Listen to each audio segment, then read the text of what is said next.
అస్సలాము అలైకుం వరహమతుల్లాహి వబర్కాతుహు. జై హింద్ ఫ్రెండ్స్. బెంగళూరులో అసహ్యం అన్నట్టుగా ఒక వీడియోని కసాయి అంటే మన అందరికీ తెలుసు, సాయి, జర్నలిస్ట్ సాయి. ఈ వ్యక్తి ఏంటంటే తెల్లారి నుంచి సాయంత్రం వరకు ఏదో ఒక అంశాలపై చిన్న చిన్న షార్ట్ వీడియోస్ చేసి యూట్యూబ్లో అప్లోడ్ చేస్తుంటారు. చేయటంలో తప్పు లేదు, ఇన్ఫర్మేటివ్గా జర్నలిస్ట్ అంటాడు తనకి తాను. బట్ ఈయన చేస్తున్నటువంటి విధంగా ఏంటంటే ఇది ఒకటోసారి, రెండోసారి, మూడోసారి కాదు, ఎన్ నెంబర్ ఆఫ్ టైమ్స్ ముస్లిమ్స్పై ఏదో విధంగా ఏహ్య భావాన్ని క్రియేట్ చేయాలి, ఒక ఫాల్స్ ఇన్ఫర్మేషన్ని ప్రజల్లోకి తీసుకెళ్ళి తద్వారా ఏంటంటే ముస్లిం సమాజాన్ని ఏహ్య భావానికి గురయ్యే విధంగా చేయాలి అన్నదే ఇతని యొక్క ఉద్దేశం. ఇప్పుడు ఇతను చేసినటువంటి బెంగళూరులో అసహ్యం అని చెప్పేసి ఒక 17 hours బ్యాక్ ఇతను ఒక వీడియో అప్లోడ్ చేశాడు. అతను చేసినటువంటి వీడియోలో ఏంటంటే సలీం అని చెప్పేసి ఒక పాప్కార్న్ అమ్మేటటువంటి వ్యక్తి, అతను సాల్ట్ బదులుగా చెప్పడానికి చాలా అసలు ఎంత దారుణంగా ఉందంటే అంత దారుణంగా ఉంది ఆ వ్యవహారము.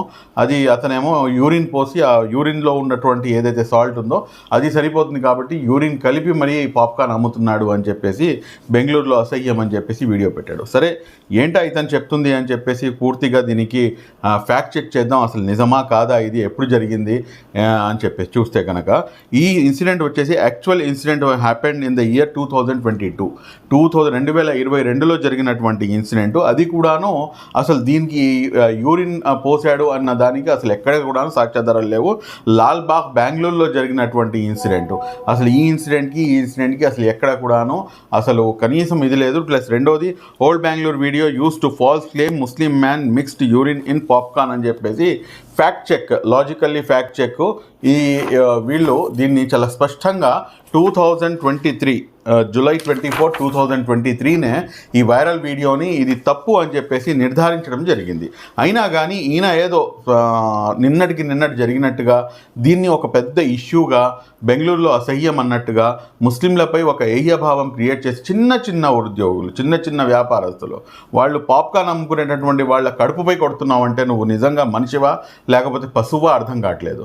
కాబట్టి నేను ఈ రాష్ట్ర గౌరవ ముఖ్యమంత్రి వర్యులు నారా చంద్రబాబు నాయుడు గారిని, అదేవిధంగా రాష్ట్ర హోంమంత్రి గారిని, అదేవిధంగా డీజీపీ గారిని, ప్రతి ఒక్కరిని కూడాను మనస్ఫూర్తిగా కోరుకుంటున్నాను. ఈ విధంగా ఇటువంటి ఇష్యూసే చాలా చాలా చాలా సమాజంలో వ్యత్యాసాన్ని తీసుకొని రావడానికి, సమాజాన్ని నిలువున చీల్చివేయడానికి ఇటువంటి వాళ్ళే నిజంగా విద్రోహ శక్తులు. ఇటువంటి వారిపై కఠినమైనటువంటి చర్యలు తీసుకోవాలని చెప్పేసి ఖచ్చితంగా ఈ కసాయి చేసినటువంటి ఈ వీడియోపై, జర్నలిస్ట్ సాయిపై ఖచ్చితంగా మైనారిటీ హక్కుల పరిరక్షణ సమితి కేసు ఫైల్ చేయాలని చెప్పేసి డిమాండ్ చేస్తుంది. అదేవిధంగా విజయవాడ పోలీస్ కమిషనర్ గారికి కూడాను ఈ అంశంపై ఖచ్చితంగా ఫిర్యాదు చేయడం జరుగుతుంది.